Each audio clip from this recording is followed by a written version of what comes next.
The moment she laughed at me across the dinner table, something inside my chest went completely still.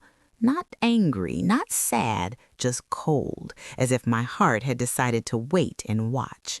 I didn't know it yet, but that laugh would be the last time she ever felt powerful in my presence. The dining room smelled like roasted chicken and expensive wine, the kind my son insisted on buying now that he was doing well. Crystal glasses clinked softly as everyone settled into their seats, and I folded my napkin on my lap with the same careful movements I'd practiced for years. My daughter-in-law, Vanessa, sat at the head of the table beside my son, Mark, glowing in a silk dress that probably cost more than my monthly rent. She looked at me like she always did, pleasant on the surface, sharp underneath, like a knife wrapped in lace. "So," Vanessa said, swirling her wine, her lips curling into a smile that never reached her eyes. "Eleanor, are you still living in that little apartment near the bus station?" I nodded politely. "Yes, it's small, but it's quiet." She laughed, actually laughed, loud enough that Mark looked up, confused, and her parents exchanged amused glances.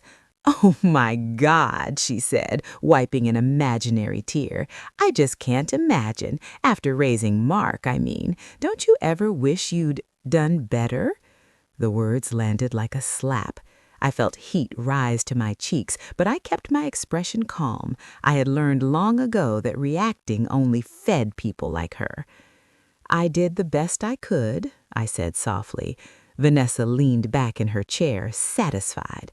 "Of course you did. I just mean, some people plan for the future, investments, savings, not scraping by." Mark cleared his throat. "Vanessa—" "Oh, I'm just making conversation," she interrupted, placing a manicured hand on his arm. "We're family now. No secrets, right?"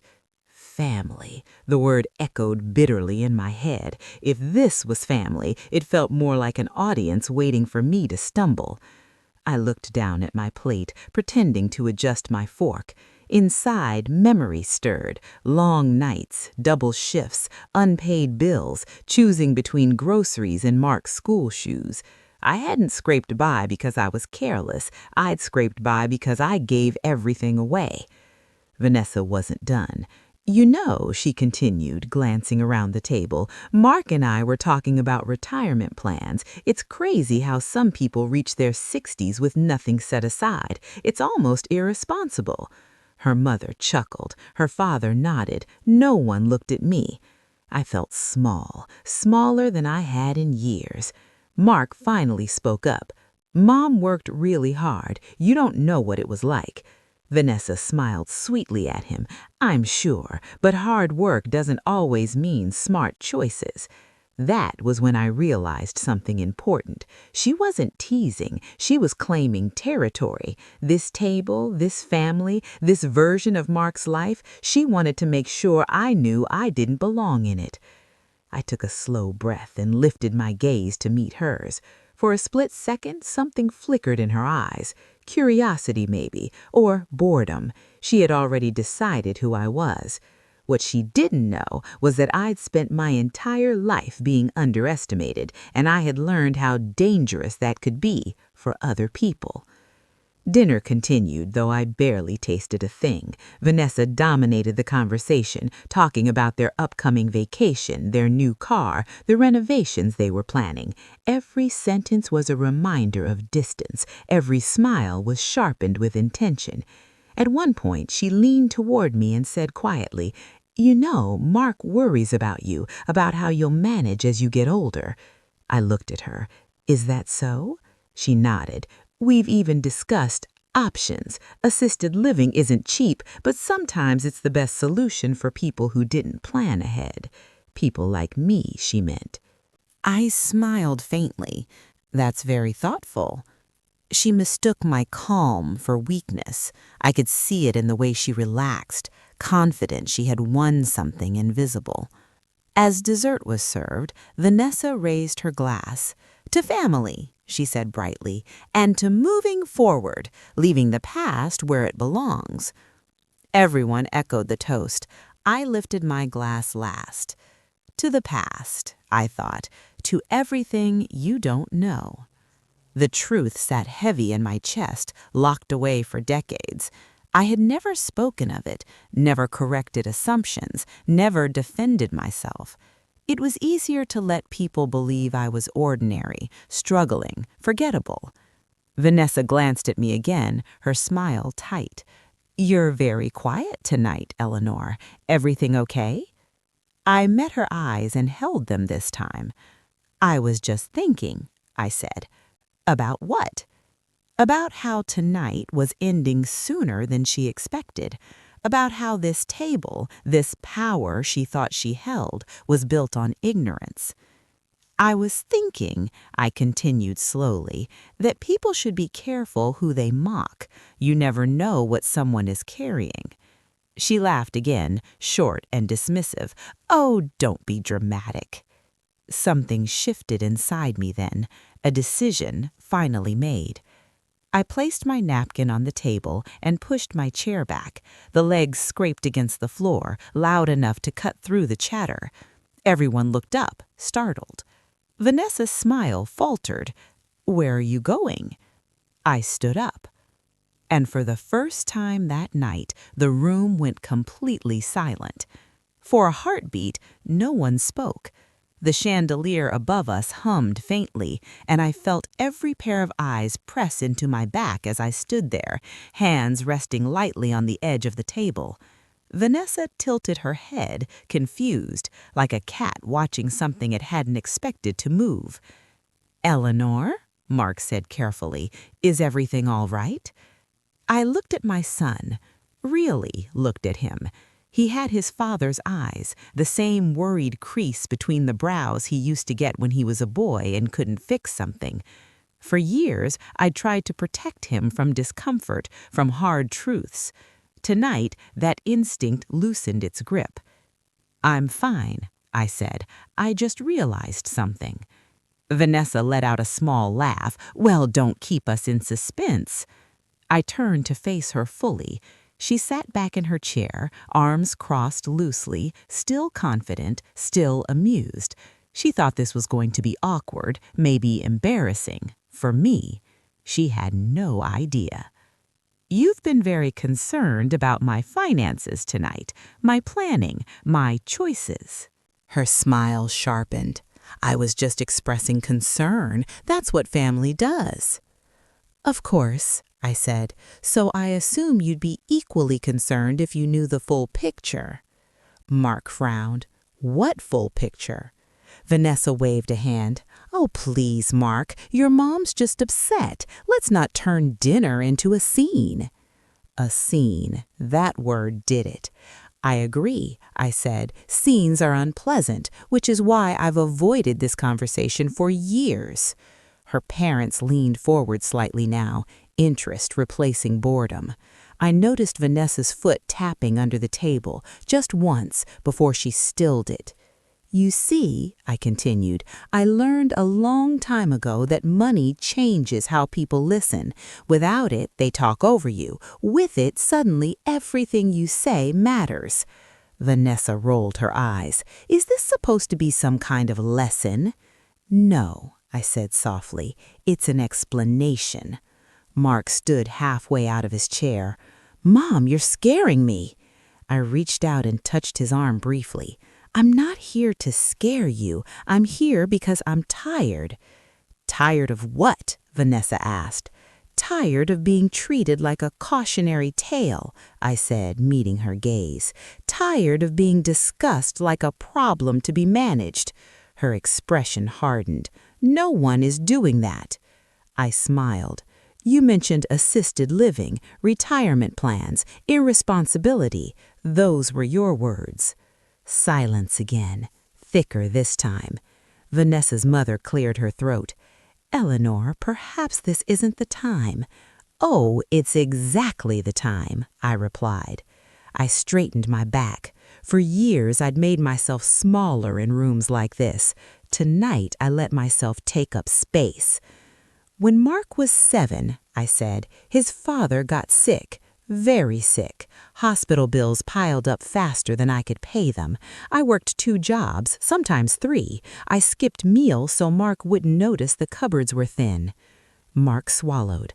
I didn't know. I know, I said gently. I didn't want you to. Vanessa shifted in her seat. That's very sad, but I don't see how— I'm getting there, I said. Her mouth snapped shut. During that time, I continued, someone offered me an opportunity, a risky one, high stakes. I was told I could lose everything, or I could secure my son's future in one move. Mark's eyes widened. What did you do?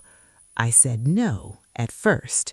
Vanessa scoffed quietly. So you chose safe, and here we are. I looked at her. I said no because I didn't want to gamble with Mark's life. But when his father died, when the bills didn't stop, when the world didn't care how hard I worked, I reconsidered. The table was utterly still now. Even the servers had paused at the doorway. I took that opportunity, I said, quietly, privately. I didn't tell anyone, not my friends, not my family, not even Mark. Mark stared at me. Mom, what opportunity? Vanessa laughed, but there was an edge to it now. Is this some kind of fantasy? Because if you had money, we'd know. Would you? I asked. She hesitated, just a fraction. You assume, I continued, that because I live simply, I must have nothing, that because I don't spend, I can't afford. Her father leaned back slowly. What are you saying? I'm saying, I replied, that my life looks the way it does because I chose it to. Vanessa shook her head. That's ridiculous. Is it? I asked. You renovate houses, don't you? You know appearances can be deceiving. She opened her mouth, then closed it again. Mark whispered, Mom. I took a deep breath. This was the edge, the point of no return. For 30 years, I said, I've let people believe I was barely managing because it kept things simple, it kept me safe, and it kept Mark grounded. Vanessa stood up abruptly. Enough, this is uncomfortable and unnecessary. I met her gaze. You're right, it is uncomfortable. I reached into my purse, fingers brushing against smooth leather. And it's about to become very necessary. Vanessa's eyes dropped to my hand. The room held its breath as I slowly pulled something out and placed it on the table. The object made a soft, deliberate sound as it touched the polished wood of the table. Not loud, not dramatic, just enough to draw every eye downward at once. Vanessa leaned forward despite herself, her brows knitting together in irritation and curiosity. It was a slim, black leather folder, unassuming, elegant, the kind you'd overlook if you didn't know what to look for. What is that? Vanessa asked, her tone sharp, defensive. I didn't answer immediately. Instead, I opened the folder slowly, giving the moment time to stretch, to breathe, to press against the assumptions hanging in the air. Inside were documents neatly arranged, edges crisp, untouched by panic or haste. Mark stood fully now. Mom, what are those? Proof, I said quietly. Vanessa laughed, but it came out strained. Proof of what? This is ridiculous. I slid the first page across the table toward her. She didn't touch it at first. Her eyes scanned the header, then the numbers beneath. Color drained from her face so fast I almost felt sorry for her. Almost. Her father leaned over. Vanessa? She swallowed. This doesn't make sense. It makes perfect sense, I replied, if you understand it. Her mother picked up the paper and frowned. These figures, are these assets? Yes, I said. Accounts. Mark stared at the document, then at me. Mom, this says— I know what it says, I interrupted gently. I've read it many times. Vanessa pushed her chair back slightly, as if the table itself had become dangerous. You expect us to believe you've been sitting on this kind of money all these years? I don't expect you to believe anything, I said. I'm simply correcting a misunderstanding. She shook her head. No, no, this is some kind of trick. Anyone can print papers. I smiled faintly. That's why there's more. I opened the folder wider and slid out another document, then another. Investment summaries, legal certifications, bank insignias embossed in gold. Each one landed like a quiet blow. Mark picked one up, his hands trembling. These are real. I recognize the firm. Yes, I said. You interned there one summer, remember? I chose it long before that. Vanessa's breathing quickened. Why would you hide this? I met her eyes. Why would I announce it? Her mouth opened, but no words came out. I grew up poor, truly poor, and I watched how people treated those they thought had nothing. When I was finally in a position to change that, I realized something important. Wealth attracts expectations, entitlement, control. Vanessa scoffed weakly. So you just pretended? I lived, I corrected, simply, comfortably, on my terms. Mark sank back into his chair, rubbing his face. All those times I worried about you, about rent, about groceries. I never missed a bill. I never asked you for money, did I? He shook his head slowly. No. Vanessa looked at him, panic flashing across her features. Mark, this doesn't change anything. She's still... Still what? I asked. Raised him? Worked herself sick? Chose stability over luxury? Her mother spoke carefully. Eleanor, this is impressive, but also confusing. Why let people think so poorly of you? I folded my hands. Because it revealed who they really were. Vanessa flinched. For years, people spoke freely around me, assumed, judged, dismissed, and I listened. Vanessa stood abruptly. So this is some kind of test? You humiliate us and then reveal you're actually superior? No, I replied calmly. You humiliated yourself. I simply stopped absorbing it. Mark looked at Vanessa, confusion turning into something sharper. You talked about my mom like she was a burden. I was being realistic, she snapped. Someone has to think ahead. I did think ahead, I said. Decades ahead. Vanessa laughed bitterly. Fine, so you have money. Congratulations. What do you want, an apology? I tilted my head. Is that what you think this is about? She crossed her arms, defensive again. Then what? I closed the folder gently. I want respect. Silence followed, heavy, unavoidable. You see, I never needed your approval, but Mark deserves a family that doesn't belittle his past. Mark's jaw tightened. Vanessa. She turned on him. Don't you dare take her side just because... Because what? He asked. Because she's smarter than we thought? Stronger? Her eyes darted between us, calculating. This changes things, she said finally. Yes, I agreed. It does. She inhaled sharply. Then we should talk privately, as adults. I smiled. No, we should talk honestly, as family. Her father cleared his throat. Perhaps it's best we all calm down. Vanessa grabbed her wine glass and drained it. You've made your point. Not yet, I said. She froze. What now? I reached into my purse again, slower this time. You see, the money was never the real secret. Mark's eyes widened. What do you mean? I pulled out a final document and placed it between us. This, I said, is why I stood up tonight.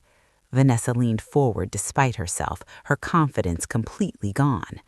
The moment she read the name on the page, her hand began to shake. Vanessa's fingers trembled as they hovered over the paper, as if touching it might burn her.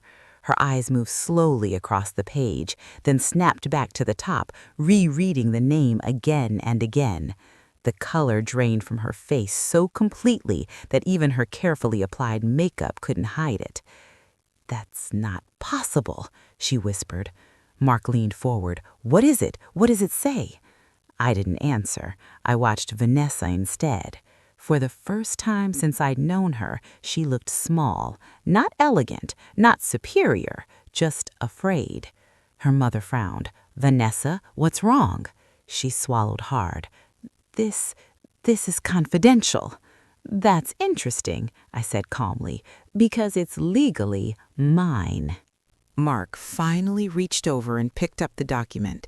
His eyes scanned it quickly, then widened in disbelief. "Mom, this says you're the majority shareholder." "Yes," I replied. He stopped, looking at Vanessa. "In her company." The room erupted at once. "That's insane," Vanessa's father barked. "You own part of her business?" her mother demanded. Vanessa stood so abruptly her chair toppled backward. "No," she said sharply, "you don't own it. You can't." I folded my hands. "I don't own part of it. I own controlling interest." Mark looked dizzy. "How? When?" Vanessa laughed, a high, cracked sound. "This is a lie. You're bluffing." "I've never needed to bluff," I said. "I invested early, before your brand had a name, before the showrooms, before the magazine features." Vanessa's breathing grew shallow. "That was anonymous capital." "Yes," I said. "I prefer it that way." Her father stared at me in disbelief. "You're saying you funded Vanessa's entire operation?" "Not entire," I corrected, "but enough to decide its future." Vanessa slammed her hands on the table. "You had no right."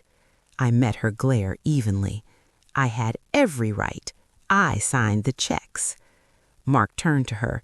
"You told me your first investor was a group, some firm overseas." "It was easier that way," I said. "Names complicate things." Vanessa shook her head violently. "You did this on purpose. You watched me." "Yes," I admitted. "I watched how you treated people you believed were beneath you." Her voice cracked. "You set me up." "No," I replied. "You revealed yourself." The silence that followed was suffocating. Mark ran a hand through his hair. "All those times you talked about expanding, about needing more capital." Vanessa looked at him desperately. "Mark, listen to me." "She came to me," I said, "twice, asking if I knew anyone who might invest more." Mark turned sharply. "You did?"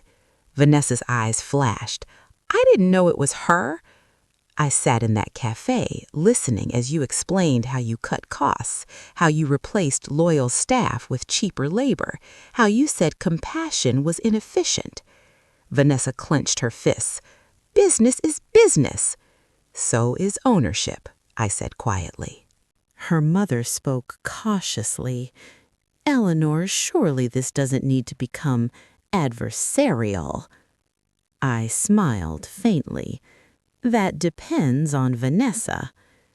Vanessa rounded on me. "You humiliated me in front of my family, your own son." "You humiliated yourself at this table," I replied. "I simply stopped protecting you from consequences." Mark looked between us, his voice low. "Vanessa, is this true? The layoffs? The way you talked?" She hesitated, just long enough. "I did what I had to do," she snapped. "You wouldn't understand."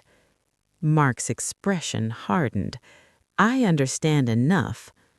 She turned back to me, panic bleeding into anger. "What do you want? Control? A seat on the board?" "I already have those," I said. "What I want is simple." Her laugh was brittle. "Nothing about this is simple." "I want you," I said slowly, "to apologize." The words seemed to strike her harder than anything else. To me, I continued, for the way you spoke tonight, for the way you've spoken for years, and to Mark for treating his mother like an embarrassment. Vanessa stared at me as if I'd asked her to kneel. You think you can threaten me into respect? She hissed. No, I said. I think respect can't be forced, but consequences can. Mark's voice was quiet. Vanessa, just apologize. She turned on him. You're taking her side? I'm taking the truth side, he replied. Her parents exchanged uneasy glances. You wouldn't dare, Vanessa said to me. You wouldn't destroy everything I built. I leaned forward slightly. Everything you built was built on money you mocked. Her face went pale.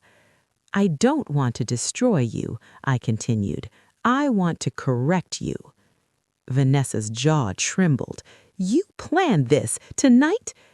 I planned nothing, I said. You invited me. You chose your words. She looked around the table, searching for support, finding none. Her shoulders sagged. If I apologize, will you back off? I considered her for a long moment. That depends. On what? She asked quietly. On whether it's real, I replied. The room was completely still as Vanessa took a slow breath. Then, with every ounce of pride fighting her, she turned toward me. But before she could speak, her phone buzzed loudly on the table. She glanced at the screen, and whatever name or message flashed there drained the last trace of control from her expression. Answer it, her father said quietly. She didn't move. Mark leaned forward. Vanessa, what is it? She swallowed. It's nothing. I tilted my head. It rarely is when people say that. The phone buzzed a third time. Finally, with stiff fingers, she picked it up and glanced at the message. Her eyes widened, then flicked toward me, sharp and suspicious, as if she suddenly believed I could see through glass and code alike. What does it say? Mark asked. She shook her head. It's private. Then perhaps, I said evenly, you shouldn't have left it on the table. Her jaw tightened. You don't get to control everything. I don't need to, I replied. Truth has a way of surfacing on its own. Vanessa exhaled shakily and stood, pushing the chair back with more force than necessary. I need a moment. She started toward the hallway, but Mark stood as well. No, not this time. You don't get to disappear. She froze. Mark, please. Tell me, he said. What's going on? She looked trapped, cornered between pride and panic. Her parents watched silently, their confidence in her visibly cracking. It's just my CFO. There's an issue with the accounts.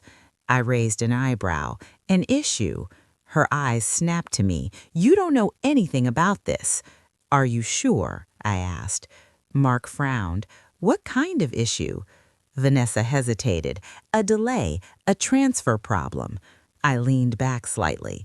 That's interesting, because earlier today I had a conversation with the same man. Her breath caught audibly. You went behind my back? She whispered. No, I said. I exercised my rights. Mark's voice was tight. What did you do, Mom? I asked questions, I replied. Questions any responsible majority shareholder would ask. Vanessa's composure began to crumble. This is sabotage. This, I corrected, is oversight. She laughed weakly. You timed this. You waited until tonight. I didn't need to wait. You invited scrutiny the moment you decided to mock me. Mark looked between us, dread creeping into his eyes. Vanessa, have you been hiding something? She turned on him. Don't do this. Don't doubt me because of her. Because of facts, he replied quietly. Her parents shifted uncomfortably.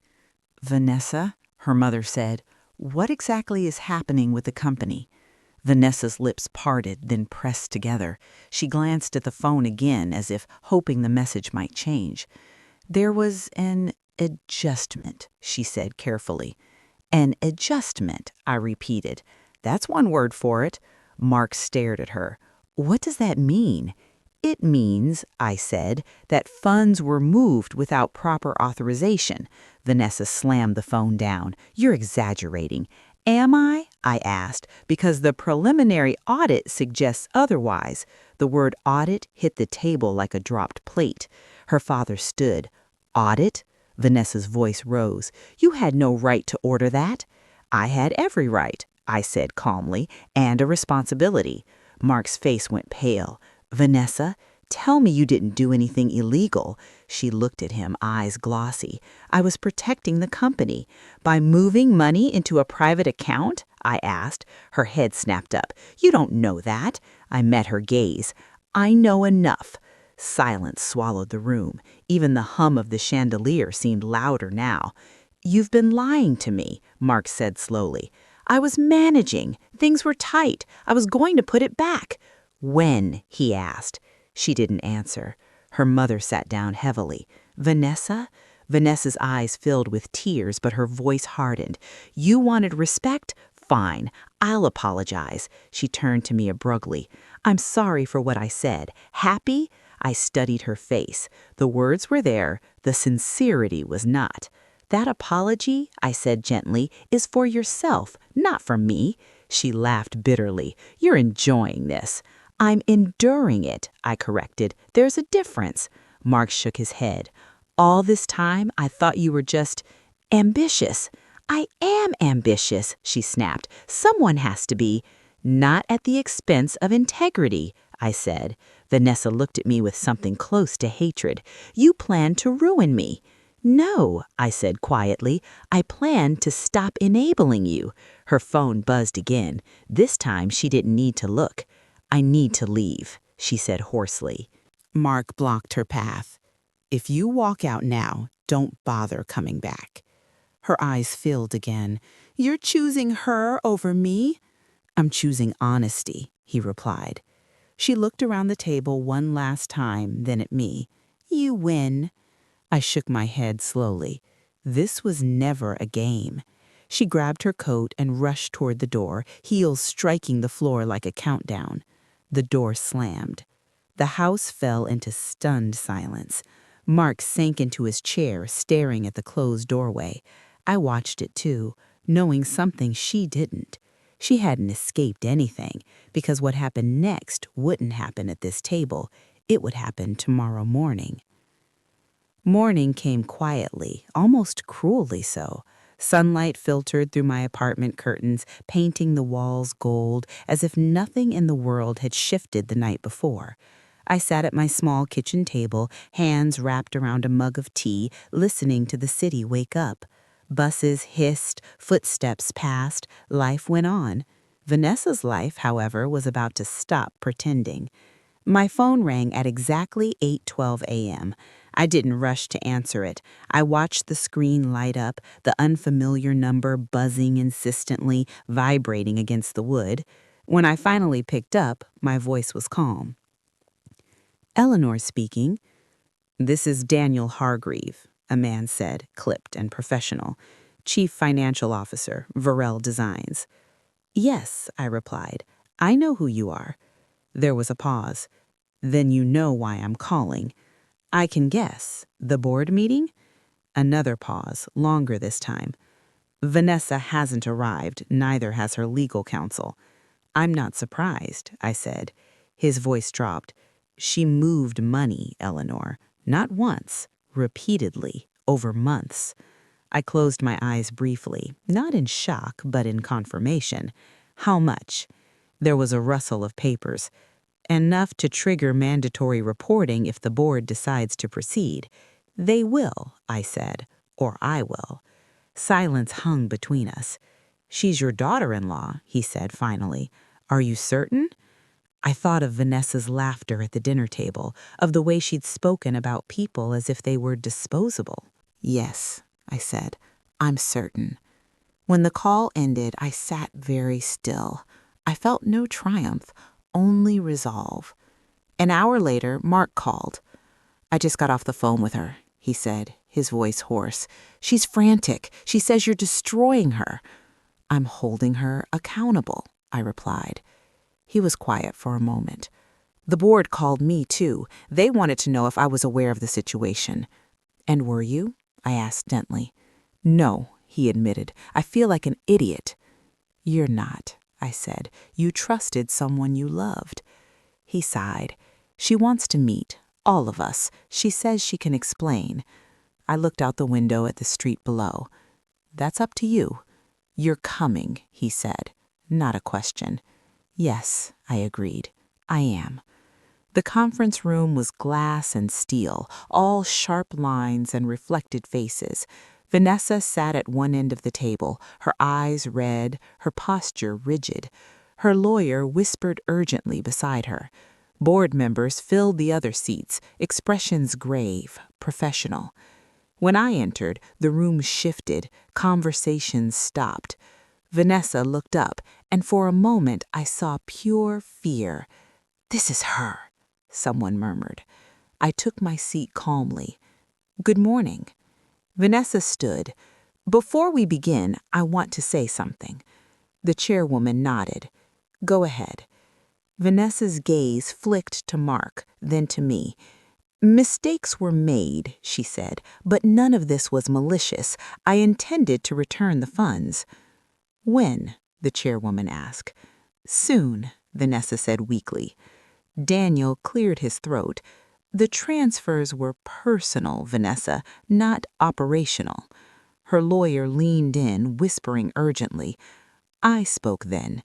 "Intent doesn't erase action." Vanessa turned on me. "You wanted this. You always did." "No," I said. "I wanted integrity. You chose arrogance." Mark spoke quietly. "Why didn't you tell me?" She looked at him, tears spilling now. "Because you would have stopped me." The words settled heavily in the room. The chairwoman folded her hands. "Given the evidence, we have no choice." Vanessa's breath hitched. "You're firing me?" "We're suspending you pending legal review," the chairwoman corrected. "Effective immediately." Vanessa collapsed back into her chair. Her lawyer stood. "We will be contesting, and I will be cooperating fully," I said, "as majority shareholder." The lawyer stopped talking. Vanessa looked at me, eyes hollow. "You took everything." I met her gaze steadily. "You lost it." Security waited discreetly by the door. Mark didn't look at her as she was escorted out. Afterward, the room slowly emptied. Daniel lingered. "This won't be easy," he said to me.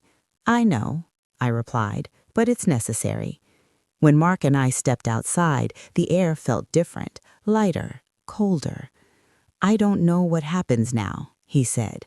"Neither do I admitted, "but it will be honest." He nodded slowly.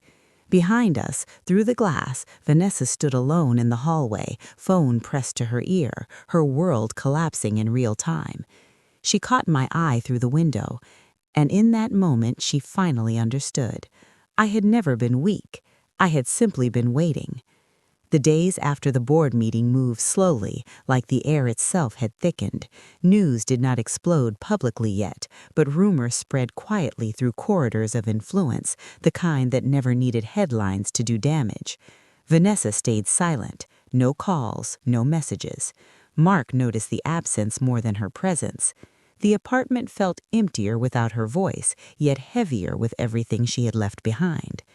I returned to my routines deliberately. Morning walks, simple meals, the same bus rides. Appearances still mattered, not for deception anymore, but for grounding. Power meant nothing if it erased who I was. Still, the world now looked at me differently. Bank managers returned calls faster, lawyers listened longer, people leaned in instead of away. Mark came over one evening, exhaustion etched deep into his face. He sat across from me, elbows on his knees, staring at the floor like he used to when he was a teenager trying to find the right words. "She wants to talk," he said. I nodded once. I assumed as much. "She says she can explain everything." I met his eyes. Some things cannot be explained, only accepted. He rubbed his hands together. I do not even know who she is anymore. You are learning, I said. That is different. He exhaled slowly. She says you manipulated the situation. I smiled faintly. Accountability feels like manipulation when someone has never faced it. Mark looked conflicted. I loved her. I reached across the table and placed my hand over his. Loving someone does not require defending their worst choices. He was quiet for a long time. Then he asked the question I knew was coming. Why did you really hide everything for so long? I thought about it carefully. Because I needed to know who people were when they thought I had nothing to offer. Because I wanted you to build your life without leaning on mine. Because I needed to be certain that when the truth came out, it would matter. He nodded slowly. It mattered. The next day, Vanessa finally called me. Her voice sounded unfamiliar, smaller, tighter. We need to meet, she said. I agreed. We chose a neutral place, a quiet cafe near the river. No glass walls, no audience. She arrived early, eyes hidden behind sunglasses, hands clenched around a cup she was not drinking from. She did not stand when I approached. You ruined me, she said flatly. I sat down. You ruined yourself. She flinched. That is easy for you to say. No, I replied. It is accurate. Her jaw tightened. Everything I built is gone. Everything you took without integrity was never stable, I said. She laughed bitterly. You enjoyed watching me fall. I leaned forward slightly. I watched you refuse every opportunity to stop falling. She removed her sunglasses. Her eyes were red, tired, angry, afraid. You could have warned me, she said. I did, I replied. Many times. You just did not recognize it as warning. She stared at me. You never liked me. That is not true, I said. I hoped you would become better. Her shoulders sagged slightly. Mark will never forgive me. That is between you and him. She looked down at the table. I'm being investigated. I know. Her voice dropped. They might press charges. I said nothing. She looked up sharply. You could stop it. I met her gaze evenly. Consequences are not punishments. They are lessons. Tears slipped down her face. I was scared of losing everything. And now you understand how fear shapes choices, I said. Welcome to the world you mocked. She wiped her face angrily. You think you are some kind of hero. No, I said. I think I am finally honest. She stood abruptly. I hate you. I nodded once. I know. She walked away without looking back. Weeks passed. The investigation moved forward. The company stabilized under interim leadership. Employees returned. Trust began the slow work of rebuilding. Mark filed for separation quietly, without drama, without spectacle. One evening, he came to see me again. I chose myself, he said. I smiled. I am proud of you. He hesitated. All those years you stayed quiet. I looked at him. Silence was never weakness. It was patience. He hugged me then, tighter than he had in years. Outside, the city lights flickered on one by one. The story was not over yet, but the ending was finally approaching. Months passed, and the world outside our small circle barely noticed the storm that had raged quietly, then erupted, and finally settled. Vanessa remained absent from the company, her legal battles dragging slowly like shadows across the courthouse steps. Mark focused on rebuilding, both personally and professionally, and I returned to my routines with a sense of completion I had never felt before. The air felt lighter, the mornings sharper, the small victories sweeter. I had survived her mockery, her arrogance, her attempts to control what was never hers. One evening, as the sun dipped low over the horizon, Mark and I sat on the balcony with cups of tea. The sky burned orange, reflecting the calm I finally felt. He leaned back in his chair, eyes tracing the outlines of the city skyline. I watched him, remembering the boy who had once sat at the dinner table, unsure of his place, unsure of my strength. And suddenly the weight of years lifted slightly from my shoulders. "You've changed everything," he said quietly. "Not just for me, but for everyone who ever thought they could define you." I sipped my tea, the warmth grounding me. "No one can define who we are, Mark. Only we can. And only when we stop caring about the judgment of others do we finally see our own worth." He smiled faintly. "I never realized how much you carried all those years." I looked out at the city. I carried it not to prove them wrong, but to prove to myself that I could endure, that I could protect you, that I could rise without anyone noticing until the time was right. He nodded slowly. "And it was right. You didn't just rise, you soared." The memory of Vanessa came unbidden. Her pride, her rage, her fear. She had underestimated me, assumed weakness where there was patience, assumed ignorance where there was strategy. Her mistakes had revealed her true self more than any words I could have spoken. And yet I felt no joy in her downfall, only clarity, only peace. Mark reached over, placing his hand over mine. "Do you think she'll ever learn?" "I doubt it," I said. "Some lessons are only learned through humility, and sometimes people aren't ready for the truth until it's too late to matter." He exhaled, leaning back. "I feel like I've finally grown up tonight, like I can see the world more clearly." "You have," I said gently. "You've seen that respect is earned, not demanded, that power without integrity is fragile, and that the strongest victories are quiet victories, ones no one applauds, but those who matter most recognize." The city lights shimmered in the distance, reflecting in the tea at the bottom of my cup. Everything felt still, yet alive, as if the universe itself had paused to witness the balance finally restored. Years of judgment, years of underestimation had led to this moment, a moment where patience had triumphed over cruelty, wisdom over arrogance, and quiet strength over loud bravado. A soft breeze stirred, carrying with it the faint scent of blooming flowers from the balcony below. I closed my eyes, breathing deeply. The world had shifted, not because I had sought vengeance, but because I had stood firmly in my own truth, refusing to be diminished by those who mistook appearance for ability, youth for insight, or mockery for superiority. Mark's voice drew me back.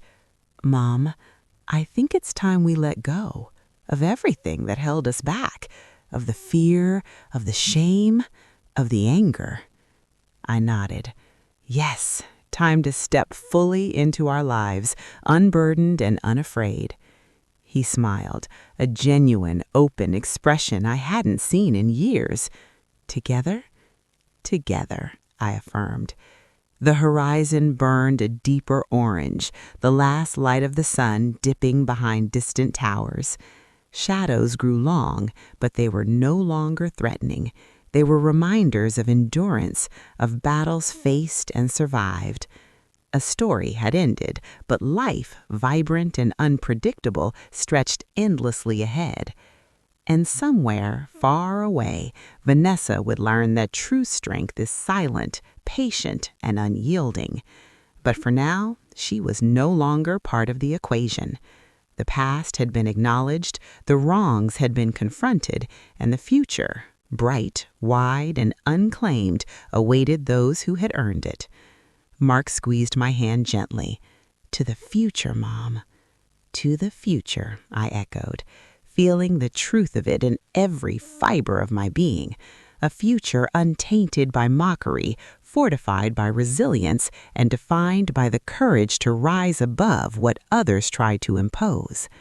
The night deepened around us. The city breathed, and for the first time in a lifetime, I felt completely free. We had survived, we had won, and nothing could take that from us.